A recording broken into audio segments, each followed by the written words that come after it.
작년 11.6 재보궐선거에서 젊은 층의 표심을 결집시킨 SNS의 위력. 다들 아실 텐데요. SNS의 위력을 실감한 새누리당이 공천심사에 SNS 역량지수를 포함시키겠다면서 젊은 층 표심 잡기에 총력을 쏟고 있습니다. 인천 지역 정치권도 예외는 아닙니다. 조현진 기자가 보도합니다. 우리나라 20, 30대 인구는 1,500만 명입니다. 전체 유권자의 40%에 육박합니다. 지난 6.2 지방선거 이후 트위터 등 SNS는 젊은 층의 표심 결집을 이끌어낸 새로운 선거운동 창구로 자리 잡았습니다. 특히 11.6 재보궐선거에선 트위터가 여론을 만들어내며 젊은 층을 투표소로 이끈 주역이었습니다.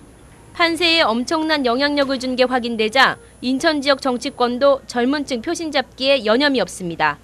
먼저 발등에 불이 떨어진 쪽은 한나라당입니다. 페이스북이나 트위터를 통해서 좀 올바른 그러한 방향 제시를 하는 것이 참 좋겠다. 그럼 과연 그런 활동들이 결국 정책 홍보의 역할을 하는 부분이기 때문에 그것이 결국 올바른 국민 소통의 장이 되는 길이 아닐까. 아마 그런 차원에서 보다 적극적으로 좀 임해줬으면 좋겠다 하는 건 취지에서 이번 공천심사에 그것이 반영된다고 생각을 합니다. 민주통합당 등 야3당은 한나라당보다는 조금 느긋한 편입니다. 그동안 트위터나 페이스북을 활용해 젊은 층과 적극적으로 소통해온 만큼 이번 선거라고 해서 특별할 게 없다는 반응입니다. 예, 저희 민주통합당에서는 후보자들뿐만 아니라 모든 당원들이 SNS 활동에 대해서 대부분 참여한다고 보시면 될 것 같습니다.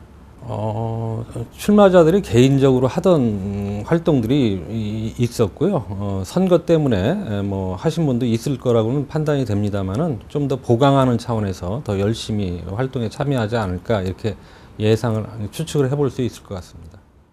이번 총선부턴 트위터 같은 SNS는 물론 모든 인터넷상에서 시기와 상관없이 선거운동이 가능해졌습니다.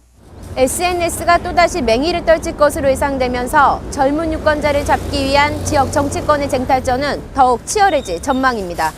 경인방송 조현진입니다.